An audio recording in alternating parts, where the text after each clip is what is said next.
Qala al-mu'allif rahimahullahu ta'ala al-imam al-hafidh an-nakid mu'arrikhul Islam Syamsuddin Abu Abdullah Muhammad bin Ahmad bin Utsman Az-Zahabi rahimahullah wa qaddasallahu sirrah wa adaman nafa'a bi ulumihi wa barakatihi wa nafahatihi wa madatihi wa karamatihi fid darini amin. Faslun wa yaltahiku bil liwati, sama hukumnya dengan liwat, sama hukumnya dengan liwat, yaitu menggauli laki-laki. Ya ininya ityanul mar'a fi duburiha, menggauli istri pada duburnya. Mimma harramahullahu ta'ala wa rasuluh, di antara perkara-perkara yang mengharamkan akannya oleh Allah subhanahu wa ta'ala dan oleh Rasulnya. Qala Allah azza wa jal, nisa'ukum hathul lakum, wanita-wanita kalian itu, istri-istri kalian itu adalah sawah ladang, harthul lakum, sawah ladang bagi kalian. Faktu harsakum anna syi'tum, maka datangilah sawah-sawah ladang kalian bagaimana kalian mau. Di sini ulama mengajarkan kepada kita memahami hukum berdasarkan kepada ilmu ma'ani. Di mana letak ilmu ma'aninya? Termasuk juga ilmu logika, ilmu berfikir. Allah katakan istri itu apa? Sawah ladang. Sawah ladang itu indikatornya adalah tempat bercocok tanam. Ketika seseorang pergi ke sawah ladangnya lalu menabur benih, dia tebur benihnya sambil berlari, boleh enggak? Boleh enggak? Boleh, yang penting di sawah ladang. Dia tabur benihnya sambil duduk, boleh? Di atas kursi, dia kursi roda, nabur benih, tanam. Atau jalan ke belakang, boleh? Sambil tidur, ngesot. Yang penting benih yang dia bawa itu dia tanamkan di sawah ladangnya. Tapi dengan tutup kepala, dengan lengkap pakai masker, sawah ke ladang, tapi ditabur dia di parit, boleh? Enggak boleh. Asal ke sawah ladangmu bagaimana caranya pun enggak ada masalah.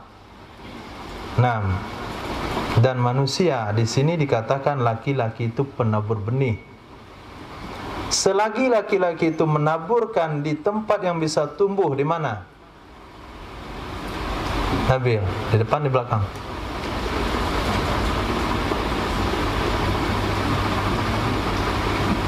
Hah?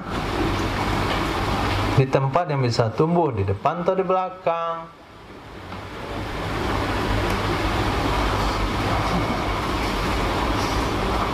Masih di bawah 18 tahun. Tapi hukumnya hukum 18 tahun, bagaimana lagi mau saya tanya? Areal di depan atau belakang? Di belakang? Allahu Akbar. Di belakang dia campur dengan kotoran, masuk ke kloset WC, masa sudah tumbuh dia? Di depan baru bisa tumbuh dia, Mas, bukan di belakang. Artinya kefarat, baru masuk ke rahim dan tumbuh. Ke belakang campur dengan kotoran, kebuang, busuk benih antum di situ. Kena bakteri. Jadi kata ulama, ketika Allah katakan harsul lakum sawah ladang, dan laki-laki dikatakan penabur benih, selagi dia tempatkan ke tempat rahim, aina syi'tum, Lewat mana saja nggak ada masalah, yang penting sampai di rahim. Bisa dipahami? Tapi kalau lewatnya lewat yang wajar, jalan yang wajar ditempuh, tapi sampainya di kloset atau di limbah pembuangan, di sungai, di parit dia tabur, itu tidak boleh, hukumnya haram. Bisa dipahami? Kaifa syi'tum. Apa maksudnya nasyi'tum? Bagaimana kalian mau? Mukbilin, ada keadaan kalian datang lewat depan. Wa mudbirin, dan kalian datangnya lewat belakang. Yang penting bisoma min wahid, di lubang yang sama. Maudi'in wahid, tempat yang sama. Sebab turun ini ayat adalah annal yahuda fi zamanin nabi, sesungguhnya bangsa Yahudi di zaman Nabi sallallahu alaihi wasallam kana yaqulun, adalah mereka mengatakan, idza atar rajulu imra'atahu min duburiha fi kubuliha ja'al waladu ahwala. Apabila menggauli oleh seseorang laki-laki imra'atahu, akan istrinya. Dari mana dia gauli? Dari duburnya. Tapi tetap fi kubuliha, di dalam kubulnya. Saya pahami? Mungkin kurang paham. Ja'al waladu ahwal, maka akan lahir anak dalam keadaan juling. Enak lagi begini ya. Nah, Riki apa kabar? Baru datang ya? Dianya kesini mana Riki? Masya Allah, Apri Fadil. Bingung orang jadi. Apri Fadil situ, ya saya lihat itu. Mata kamu kemana? Ya mata saya memang begitulah adanya. Itu namanya ahwal, cendang. Itu bahasa sekarang apa namanya? Juling. Hah? Celek itu buta sebelah. Cela. Sela. Nah, itu asbab apa itu? Kata Yahudi, bukan Islam ini. Kata Yahudi, karena bapaknya buatlah belakang. Nah, jalan jauh dibuat.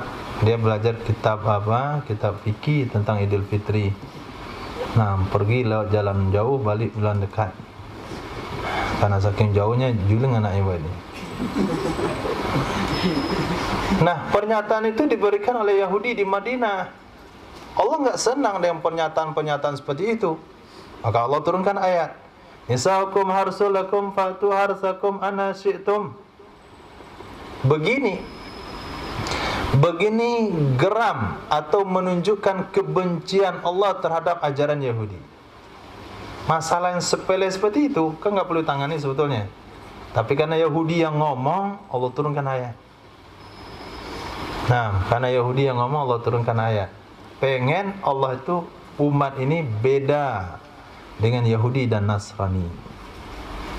Seperti yang diriwayatkan, ketika Yahudi memiliki istri yang sedang haid, maka diasingkan di dalam gudang. Tak bisa makan bersama, tidur bersama, minum bersama, duduk bersama, sampai dia suci dalam gudang. Allah perintahkan, kamu makan bersama, tidur bersama. Kata sahabat, ya Rasulullah, biar beda sama Yahudi, kita gauli saja waktu haid. Merah muka Nabi.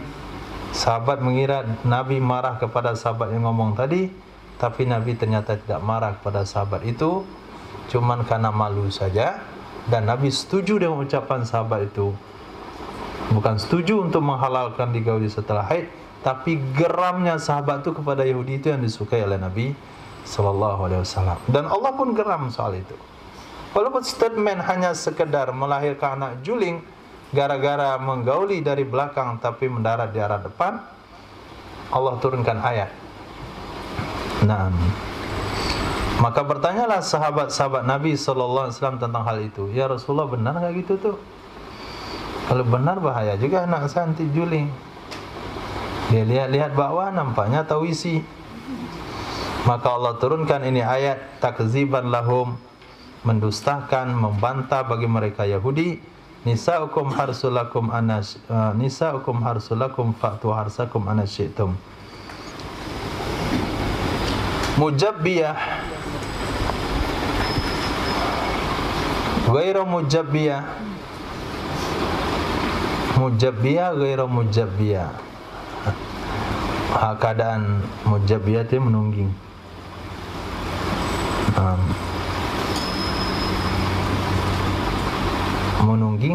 Menungging betul bahasanya.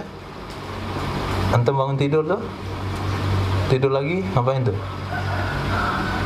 Sudah tidur lagi, nungging kan? Kayak orang cacingan. Itu mujabbiyah. Atau tidak mujabbiyah. Selain yang menjadi ketetapan adalah anna zalika fi samamin wahid, sesungguhnya hal itu semua masih di lubang yang sama. Akhrajahu Muslim. Dalam riwayat yang lain Nabi SAW bersabda, ittaqud dubur, hindarilah oleh kalian lubang dubur, wal haidata, dan ketika haid. Kemudian sabda Nabi tentang makna daripada sabda Rasul fi samamin wahid, maknanya fi maudiin wahid, di tempat yang sama. Apa itu tempat yang sama? Wa huwal farju, dia adalah faraj.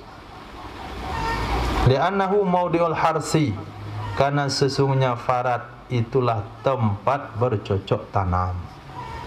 Apa maksud bercocok tanam? Maudi'u mazra'il walad, tempat menabur benih anak. Amad dubur, adapun dubur itu adalah tempat najis. Wazalika khabis mustakdzir, demikian itu adalah sangat menjijikan, sangat kotor dan menjijikan. Sungguh meriwayatkan oleh Sayyidina Abu Hurairah radhiyallahu an dari Rasul sallallahu alaihi wasallam, beliau bersabda, mal'un, terkutuk, man ata haidan, orang yang menggauli wanita yang sedang haid. Wanita yang sedang haid terkutuk kalau digauli. Di sini memang ada fatwa ulama, bukan fatwa Yahudi. Wanita yang digauli ketika haid dan menyebabkan melahirkan anak, maka anak lahir dalam cacat fisik. Diperkirakan begitu. Cacat fisik. Kenapa? Karena dia dibuat di tempat yang penuh dengan kotoran. Atau terkutuk man ata imra'atan fi duburiha, orang yang menggauli wanita pada duburnya. Diriwayatkan oleh Imam Tirmizi dari Sayyidina Abi Hurairah radhiyallahu an, Nabi sallallahu alaihi wasallam bersabda, man ata haidan, siapa yang menggauli wanita yang sedang haid, aw imra'atan fi duburiha, atau dia menggauli wanita di duburnya, aw kahinan, ata di sini kepada kahinan itu maknanya mendatangi. Ata kepada kalimat haidan dan imra'atan itu maknanya menggauli. Jangan antum ratain semuanya. Man ata kahinan, siapa yang menggauli dukun. Dukun digauli. Ata maknanya mendatangi, kepada imra'atan dan haid menggauli maknanya. Kepada dukun jangan pula menggauli, mendatangi dukun. Faqad kafara, maka sungguh dia telah kafir dengan apa yang diturunkan kepada baginda Muhammad sallallahu alaihi wasallam. Faman jama'a imra'atahu, maka siapa saja yang menggauli istrinya ketika istrinya sedang berhaid, au jama'aha fi duburiha, atau dia menggauli istrinya di duburnya, fahuwa mal'un, maka orang itu terkutuk. Wa dakhilun fi hadzal wa'idis syadid, dan orang itu termasuk di dalam ini ancaman yang maha dahsyat. Wa kadzalika idza ata kahinan, begitu juga apabila seorang mendatangi dukun, wa huwa, dan dianya kahin adalah munajjim, ahli bintang, ahli bintang, atau mayyadai ma'rifatas syai', orang yang mengaku-ngaku tahu sesuatu. Wa yatakallamu 'alal umuril maghibat, dan berbicara atas urusan-urusan yang gaib. Dia belum meninggal, tapi dia diselamatkan oleh jin sungai.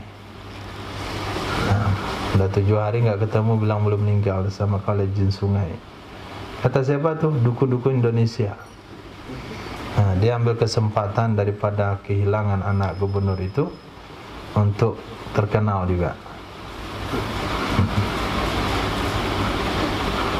Enggak jauh hilangnya, terjepit di dasar sungai 1 meter dari tempat dia jatuh. Sungai 4 meter terjepit dasar sungai, terjun ke situ nampaklah. Tapi yang menjepit bukan manusia, jin. Dapat uang juga di situ dia. Nah, siapa yang datang ke situ bertanya, mewawancarai, dengar beritanya dan percaya juga, maka sama dia atakahin, telah mendatangi dukun, dan dia dianggap kafir dengan Al-Quranul Karim. Fasa'alahu, lalu dia bertanya kepada orang itu, an syai'in, tentang sesuatu, minha, dari perkara gaib, fasaddaqahu, lalu dia benarkan. Lalu dia benarkan. Bukti dia benarkan, dia bisa memenuhi syarat-syaratnya. Itu berarti membenarkan. Buktinya dia khawatir dengan ancaman-ancaman itu, maknanya dia membenarkan. Mungkin kita tidak datang kepada ahli nujum, tapi mungkin pada satu kesempatan kita jumpa dengan ahli nujum. Sedang ngobrol, dia bicara. Siapa nama? Irfan. Enggak bagus namanya.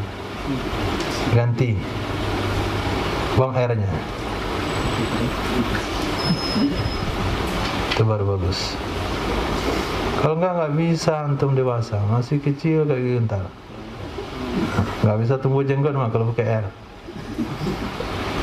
Kita jumpa di jalan, kita enggak datang ke dukun, dia yang ngomong tanpa kita minta, kita percaya juga.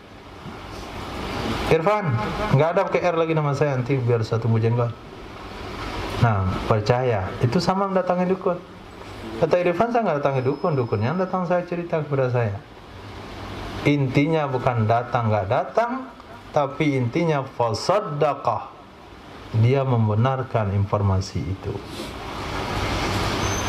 Wa katsirun minal juhal, kebanyakan dari orang-orang bodoh, waqi'una fi hadhil ma'asi, mereka terjerumus ke dalam ini maksiat-maksiat. Wa dzalika, dan hal itu disebabkan min qillati ma'rifatihim, dari sedikit pengetahuan mereka, wasimaihim, dan mendengarnya mereka, lil ilmi, bagi ilmu. Sedikit pengetahuan, sedikit mau mendengar bagi ilmu. Kita lihat pada hari ini, konsumsi atau pasokan ilmu bagi masyarakat kita sangat minim. Boleh dikatakan sebulan mereka hidup itu tidak ada penambahan ilmu pengetahuan terhadap akhirat. Dibuat rutinitas pengajian sekali dalam sebulan, wirid mingguan, wirid subuh, yang hadir hanya orang-orang yang sama. Orang-orang yang sama, sama-sama sudah siap meninggal. Yang lain yang punya masa depan, yang bergaul dengan masyarakat, yang punya bisnis, yang wajib mengeluarkan zakat, yang punya usaha, itu tidak ada pasukan ilmu agama. Yang banyak problem hidup, itu nggak ada ilmu agamanya. Tinggal orang-orang nggak punya problem, tinggal problem sendiri aja dia. Problem sakit pinggang, problem asam lambung, asam urat, kolesterol, problem rematik, problem itu aja yang tinggal. Kalau itu tunggu problem cukup sama dokter, selesai.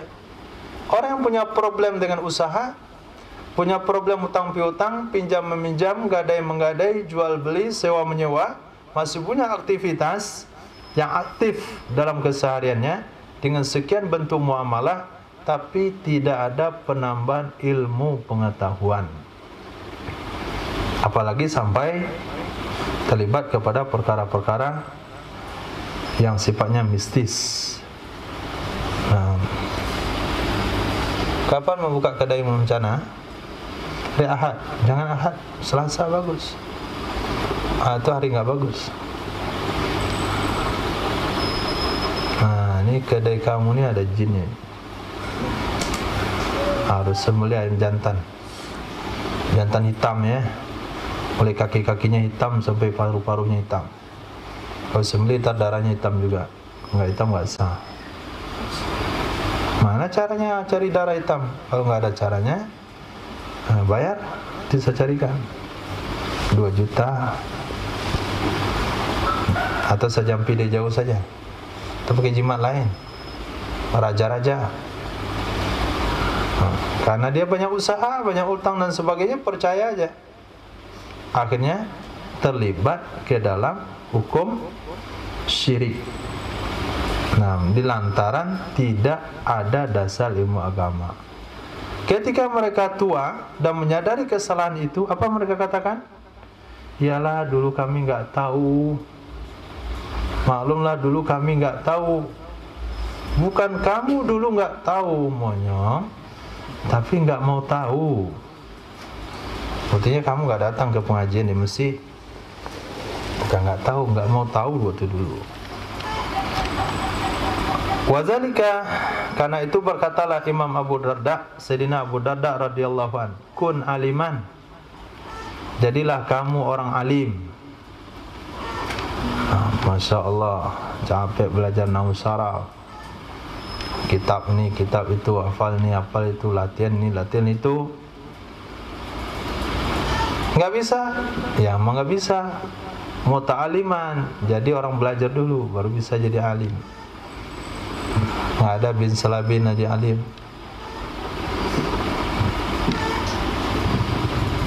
Saya belajar 3 tahun tapi jangan mau jadi alim. Sorry mas, ilmu nggak jual semurah itu.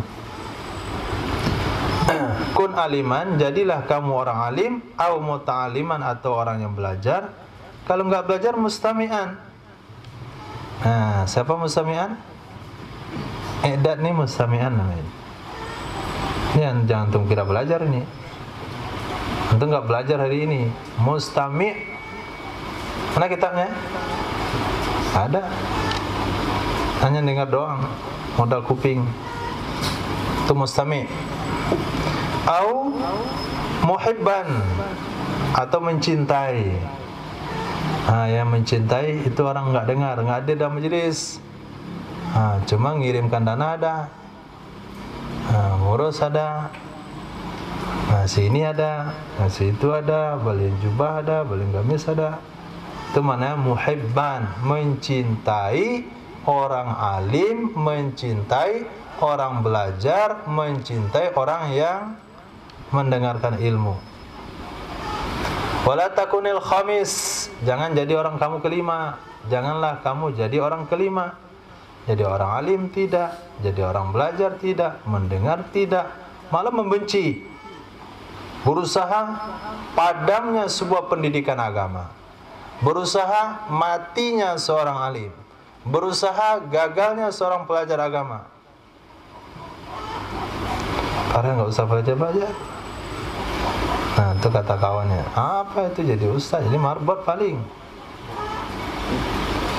Nggak akan kaya kayak jadi ustaz tuh. Akhirnya nggak jadi dia belajar. Betul kayaknya. Nah, itu kawan antum tuh. Itu orang kelima itu. Patahlak, maka dia akan binasa. Patahlak, maka kamu akan binasa kalau tidak melibatkan diri dari 4 elemen sebelumnya. Nah, kalau tidak berusaha melibatkan diri dari salah satu dari 4 elemen yang ada. Jadi orang alim nggak bisa, jadi belajar nggak mampu, jadi pendengar nggak mampu, menjadi pecinta. Wa huwa alladzi la ya'lam wa la yata'allam wa la yata'allamu wa la yastami'u wa la yuhibbu man ya'malu dzalik. Siapa orang kelima? Orang yang tidak alim dan tidak juga belajar dan tidak juga mendengarkan dan tidak mencintai orang-orang yang melakukan hal itu. Benci dia sama pendidikan agama.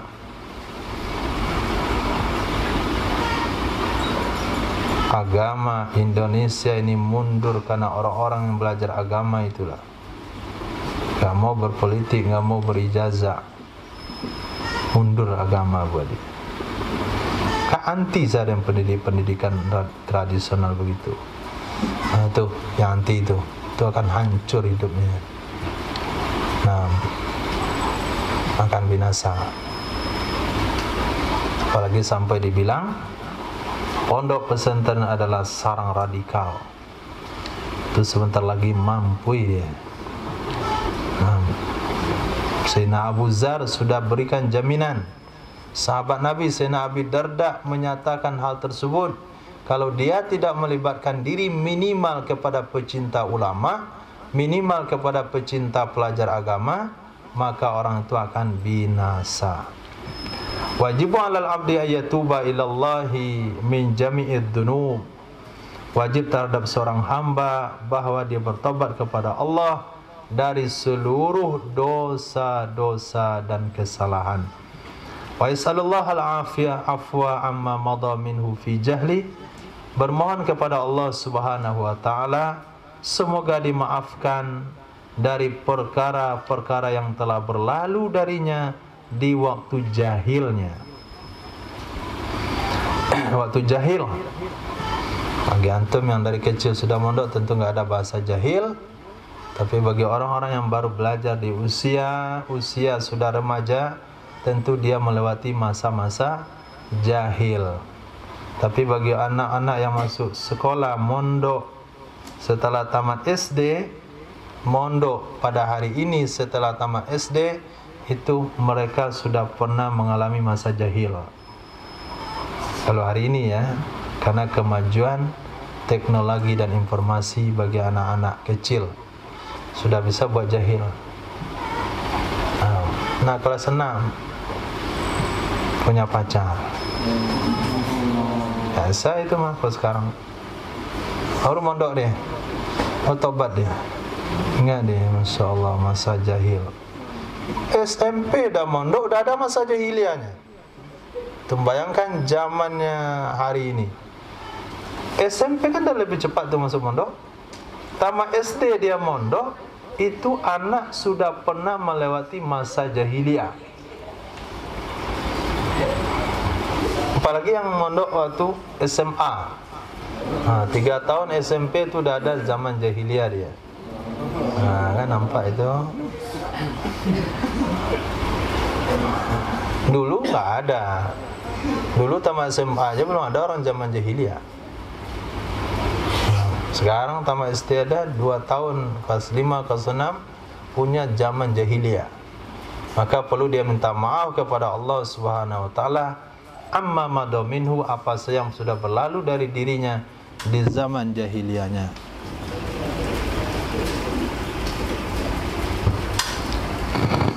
Dan afiat, minta afiat pada saya fid din wad dunya wal akhirah innaka arhamur rahimin. Ini redaksi doa yang diajarkan oleh Imam Zahabi, bagaimana cara minta maaf dan minta afiah pada sisa-sisa usia yang akan kita lewati. InsyaAllah. Alhamdulillah.